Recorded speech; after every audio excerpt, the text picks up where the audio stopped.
Fíjate en esto porque a mí me ha dejado dándole vueltas a la cabeza. Imaginemos que sentir culpa por ser feliz, o por tener éxito, o incluso por disfrutar de una relación sana, pues no es un defecto psicológico. Mm, Imaginemos que esa incomodidad, esa especie de síndrome del impostor emocional, es en realidad la prueba definitiva de que estamos rompiendo las maldiciones y los patrones tóxicos de nuestra propia familia. Ostras, es que suena fuertísimo. Pues a eso le llaman tener una conciencia mala, y es paradójicamente el acto más valiente que podemos cometer. Desde luego. O sea, es un cambio de paradigma brutal. Convierte lo que solemos percibir como un fallo en nuestro sistema emocional, pues en una brújula. Exacto. Una brújula que apunta directamente hacia la sanación. Pues bienvenidos a esta inmersión a fondo. Hoy vamos a explorar un universo fascinante. Vamos a desgranar los principios de la facilitación sistémica, basándonos en el enfoque desarrollado por Alfredo Cuadros Laos. Que es una mezcla interesantísima de psicología, filosofía pura y fenomenología.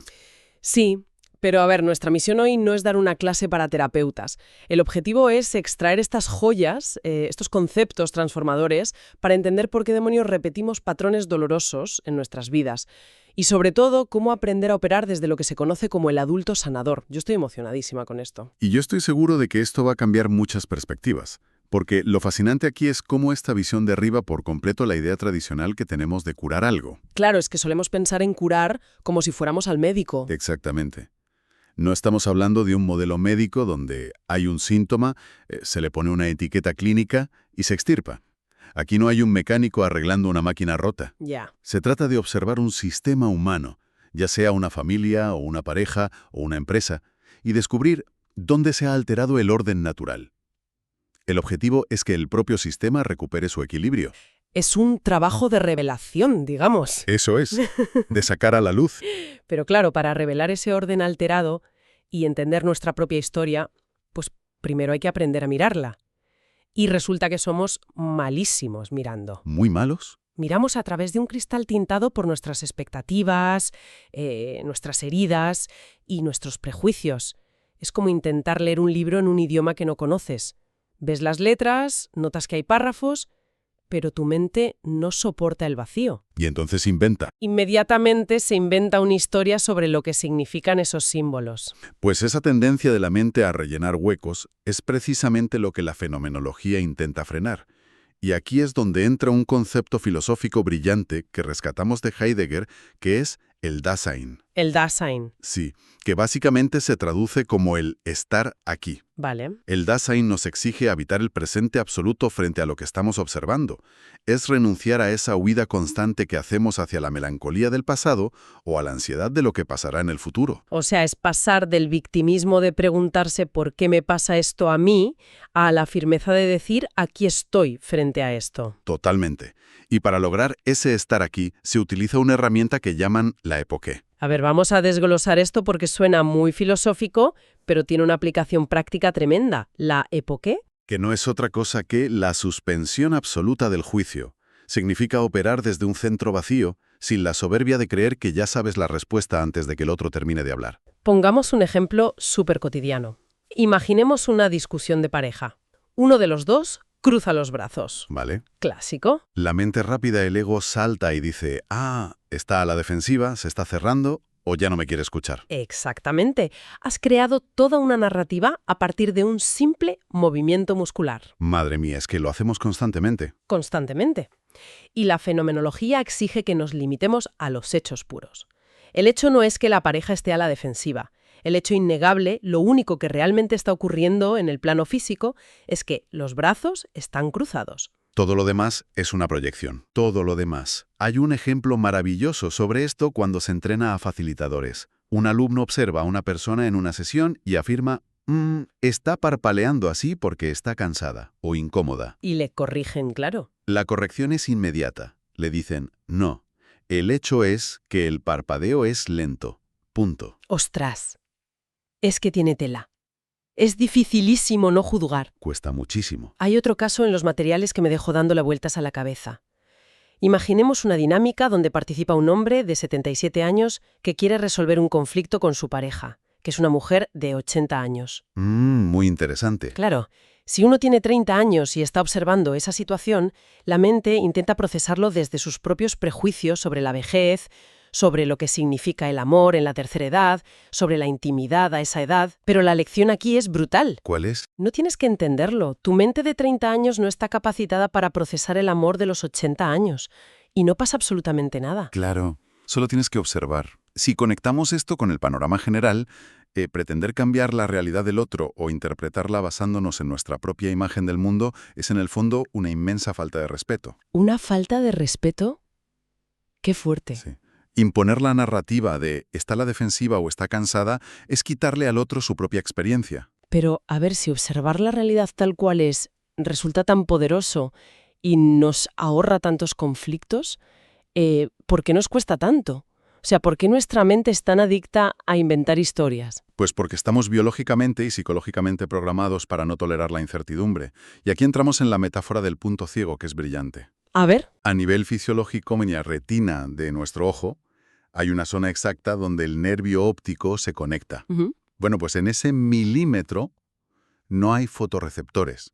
Es decir, físicamente tenemos un hueco permanente en nuestra visión. Somos ciegos en ese punto. Hay un espacio en el que somos ciegos.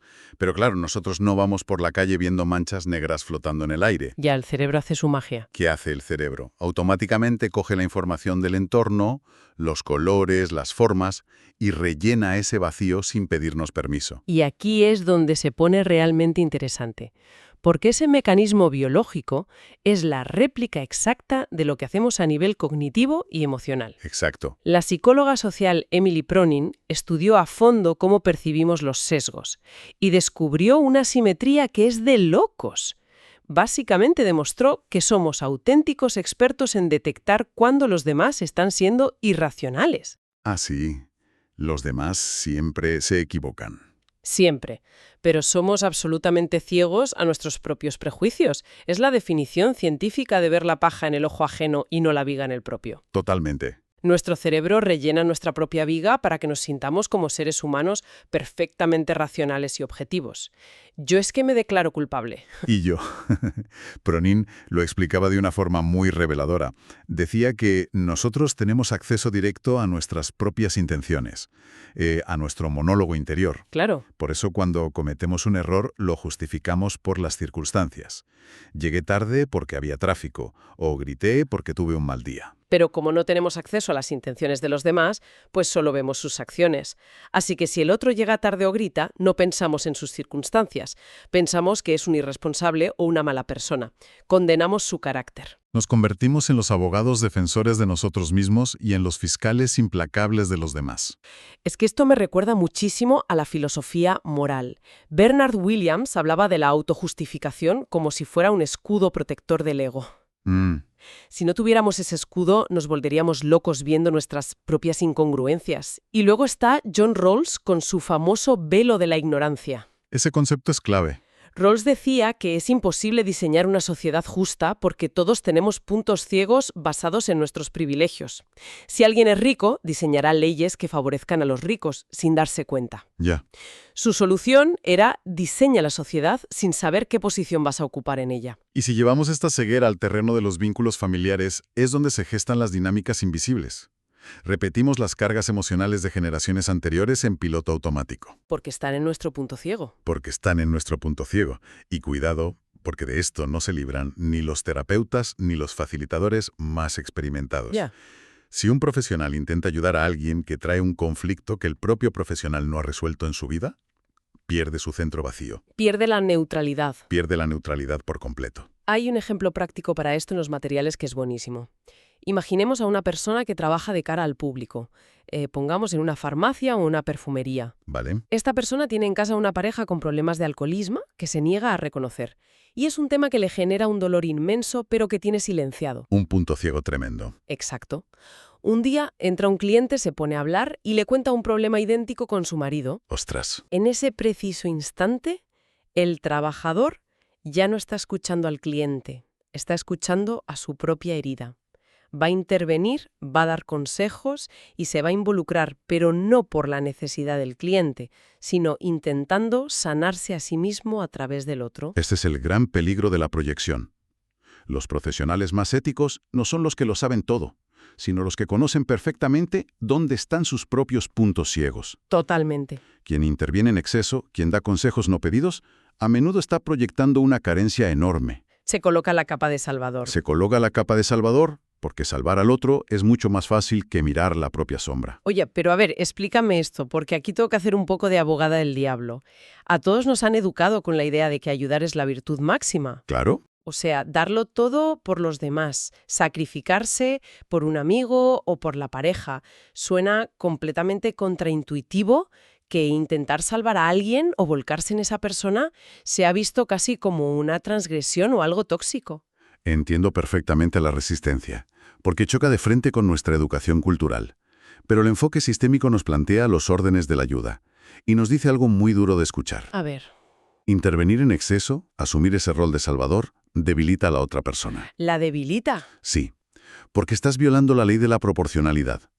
Cuando intentamos salvar a un adulto de las consecuencias de sus propios actos, inconscientemente nos estamos colocando en una posición de superioridad. Lo estamos tratando como a un niño. Le estamos robando a esa persona la dignidad de cargar con su propio destino y la oportunidad de aprender de su dolor. Ostras, eso es fuertísimo. Claro, es que al salvarlo, te conviertes tú en el protagonista de su historia.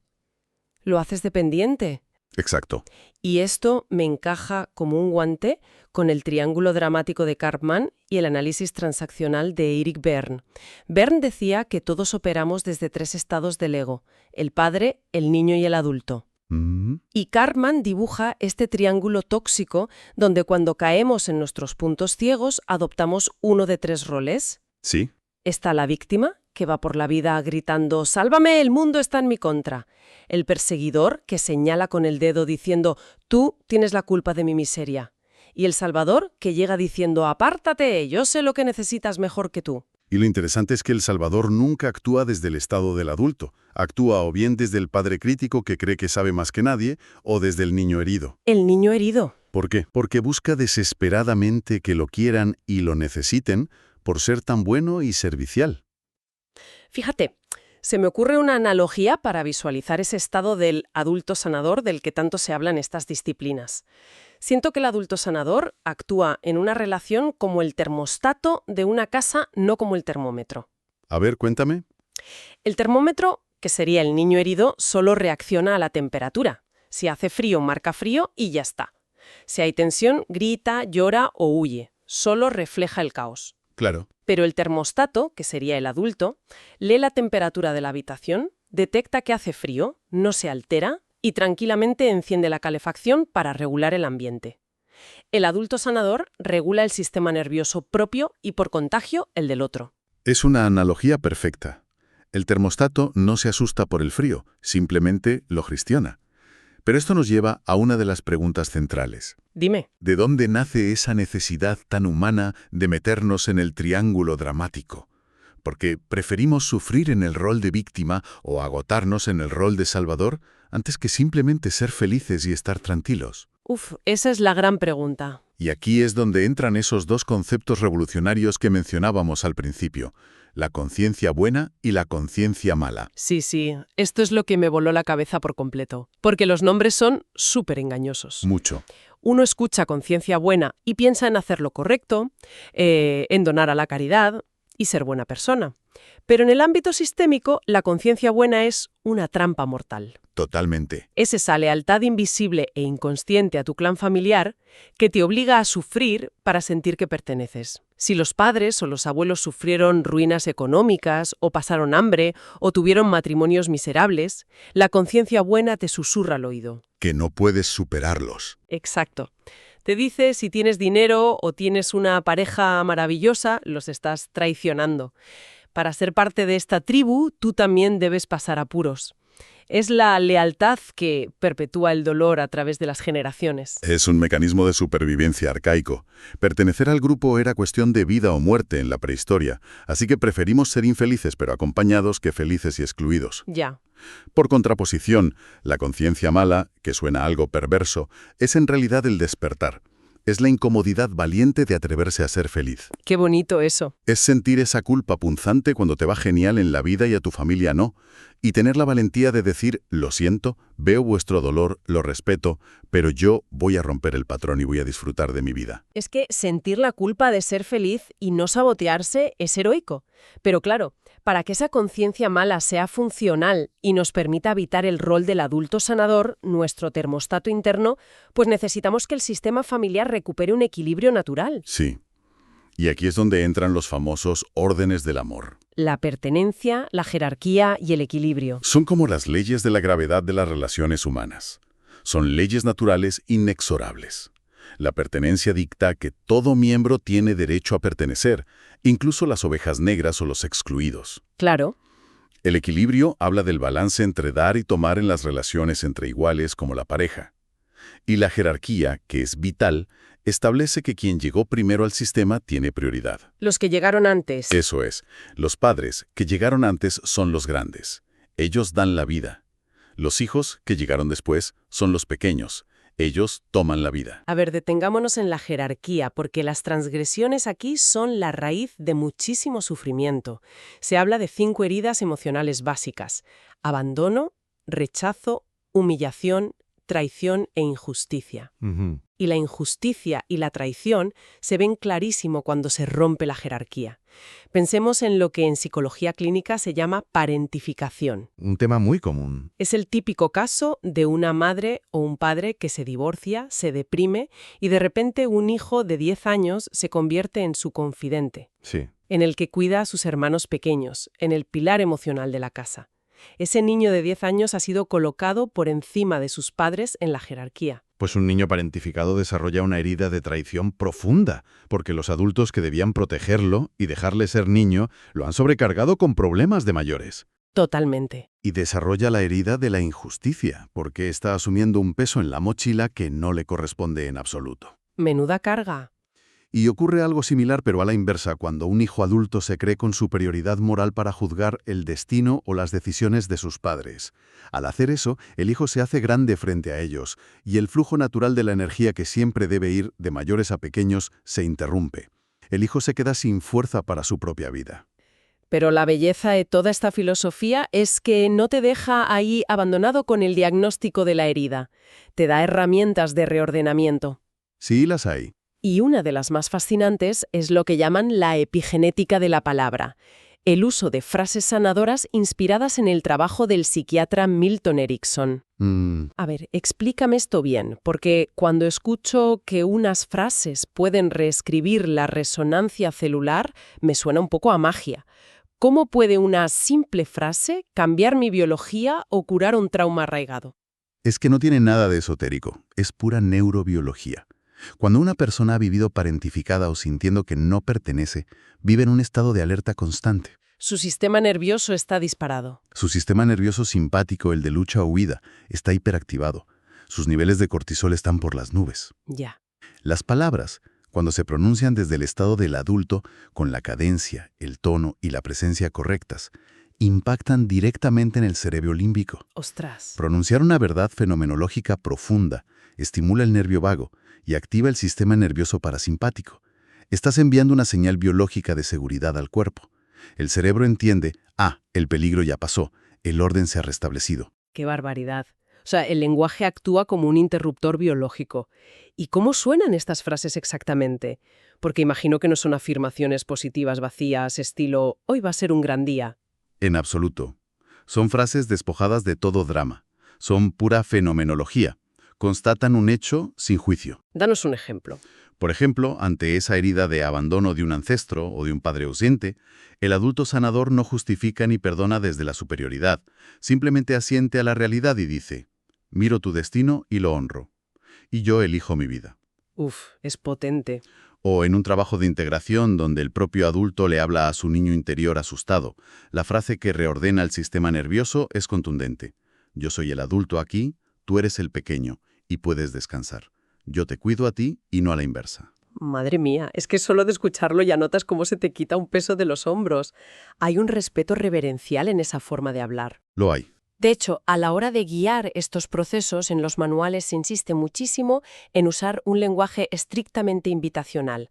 No hay dogmas, nunca se le impone a nadie tienes que perdonar a tu madre o debes decir esto. Exacto. Se sugiere si puedes mirar hacia allá o pronuncia esto y tómalo solo si te hace bien, si te da fuerza.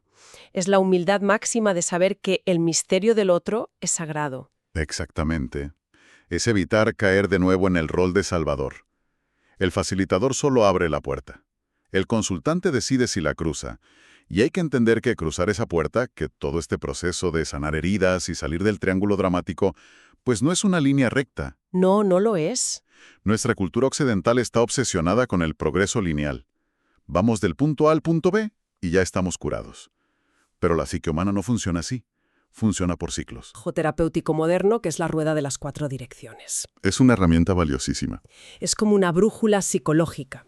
Es fascinante porque la sociedad moderna nos exige vivir perpetuamente en el este. El este está asociado al amanecer, al color amarillo, al aire.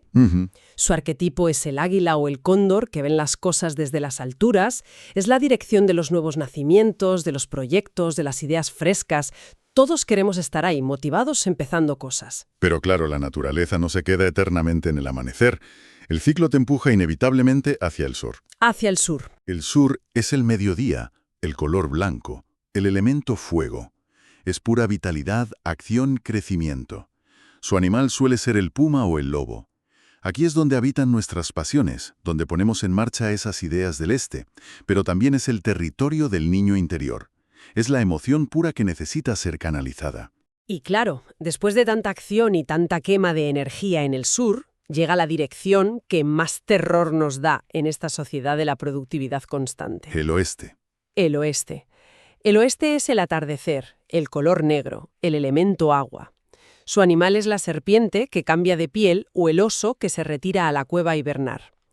El oeste es el territorio absoluto del duelo, de la transformación y de soltar lo que ya no sirve. Y es vital detenernos en el oeste, porque saltárselo es el origen de muchos bloqueos psicológicos. Ya te digo. Pensemos en alguien que sufre un divorcio doloroso o pierde un trabajo importante. El entorno y la cultura le gritan que vuelva inmediatamente al este. ¡Claro! ¡Anímate! Apúntate al gimnasio, descárgate Tinder, empieza un proyecto nuevo. Eso es. Pero la sabiduría de la rueda nos dice que si no pasas por la cueva del oeste, si no habitas esa muerte simbólica, si no dejas que el duelo haga su trabajo de vaciarte y de limpiar la herida, cualquier proyecto nuevo que empieces en el este nacerá contaminado por el miedo y el dolor de la pérdida anterior. ¡Qué gran verdad! No se puede amanecer sin haber pasado por la noche. Es que es necesario hibernar un poco. Y solo después de haber hecho ese vaciado en el oeste, podemos llegar finalmente al norte. Y norte es la medianoche, el invierno, el color rojo, el elemento tierra, representado por la fuerza tranquila y la resistencia del búfalo.